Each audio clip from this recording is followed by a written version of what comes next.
ناظرین شادی شدہ شخص ہے، وہ چاہتا ہے کہ اللہ مجھے نیک اولاد دے، تو یہ بڑی اچھی سوچ ہے، بڑی اچھی سوچ ہے۔ ورنہ لوگ دعا پتہ کیا کرتے، یا اللہ مجھے اولاد دے، جیسی بھی ہو دے، وہ ڈاکو بن جاتا ہے، چور بن جاتا ہے، بے نماز بن جاتا ہے، سگریٹ نوش بن جاتا ہے، اسے پرواہ کوئی نہیں، اولاد ہے، مال و دولت آئے گا، دیں گے، یہ کریں گے، اور نہیں۔ نبیوں کی سوچ کیا ہے، یہ وظیفہ اور عمل نوٹ فرما لیں۔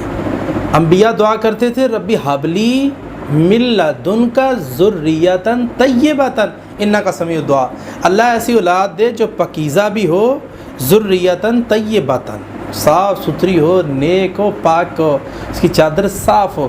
اور دوسرے نبی کی دعا کیا ہے، ربی حبلی، اللہ مجھے دے، حبلی من الصالحین، نیک بیٹا عطا فرما۔ تو اس لیے آپ نیک بیٹے کے لیے دعا، یہ دونوں دعائیں جو ہیں انشاءاللہ تعالی آپ کو مل جائیں گی ڈسکرپشن سے، اور میرا نمبر وہاں آپ کے سامنے آ جائے گا، تو آپ واٹس ایپ کے ذریعے سے یہ دونوں دعائیں حاصل کر سکتے ہیں۔